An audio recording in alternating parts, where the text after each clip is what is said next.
Hello and welcome to part 2. So we're making stop frame animations, and I thought of something else that you need almost as much as you need tea, and that is patience.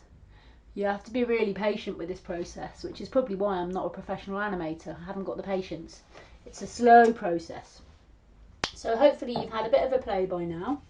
You might be getting to know the app. I'm going to show you a different approach based on a different camera angle. Before we had the camera standing up on our tripod.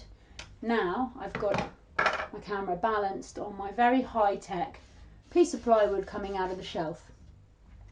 So the camera is pointing down, and we're going to work in 2 dimensions, which gives us lots of opportunities to do interesting and different things. So you might have to find a way to wedge your tripod up or improvise a way so that you can have your camera hovering above your page. So the beauty of this approach is that you don't have to worry about standing things up because they're lying down. All the same rules apply. You want the camera to stay steady. You want tiny movements. Try and keep your hand out of the frame. Make sure you're focused on the thing you want to be focused on, and that you have enough light.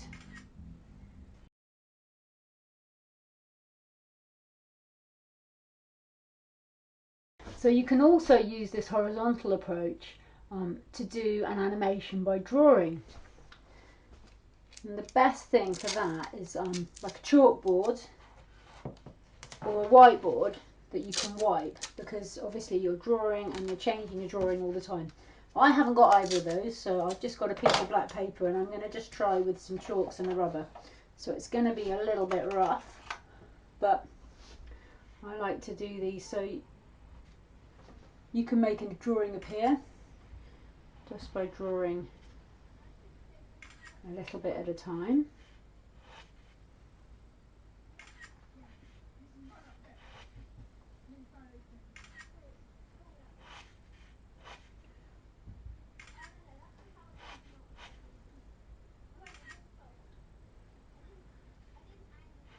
And I think this might be a punk with a big nose.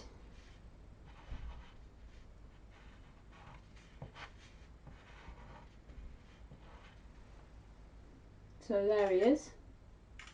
And if I want to change his expression, I can try and rub things out and redraw them.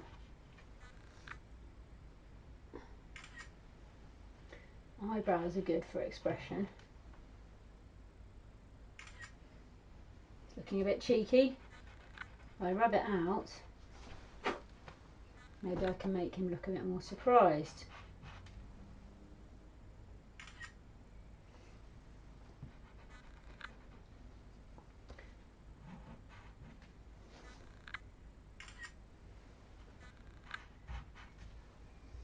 So you get the idea. You can just keep changing your drawing, take lots of photos,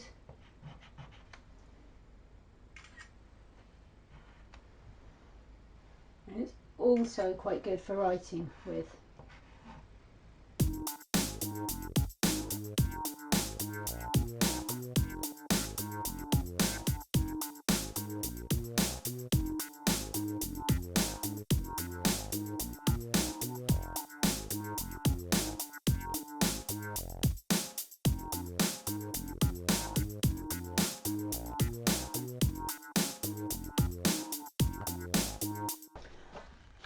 Another bit of fun you can have with 2 dimensions is collaging. You can cut things out of paper, you could draw your own things and cut them out, and then you're free to move them around. So I've got a green background, I've got a castle, and I've got a giant badger. Why not? The giant badger is going to come in.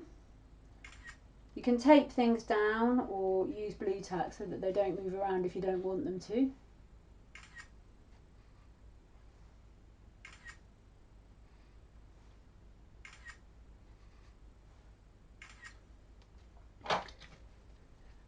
And I've even got Chris Packham.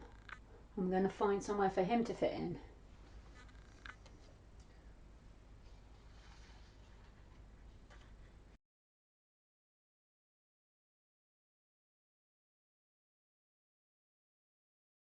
Now the good thing about this approach is that if you want something to fly, it can do. You don't have to suspend it by a thread or a wire. Special effects are possible.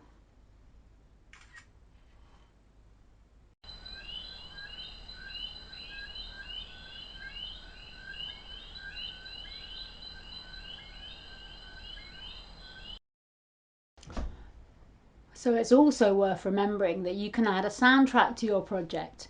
On this app, you can use this to record a voiceover, that little microphone icon, or this little plus sign lets you add extra images and bits and pieces, but it also lets you add audio, so you can add sound effects or a soundtrack, which will really bring it to life. Alright, so now you've got loads of different things you can play with. Before you dive in and create an awesome animation, I suggest you do experiment and play around loads. And then when you're ready, when you feel like you've got the hang of the app and you know what you're doing, then you can start to plan your animation. And this is another case of where patience and tea come in handy, because it is worth taking the time to plan this carefully. Now what I like to do is create a storyboard. So a storyboard is like a very basic comic where you decide what scenes there are going to be in your film and you sketch them out with little stick people. So you may only have 3 or 4 scenes, or you may, it may not be as complicated as this, but a storyboard helps you plan out where your camera needs to be, what characters you're going to need, what backgrounds you're going to need, and everything else. And then you can write lists. Lists are your friend. Lists of the scenes you're going to need, of the things you're going to need to build, the sets, the characters. Get everything there and ready before you begin, and then you will be able to create an extremely awesome animation. Have fun!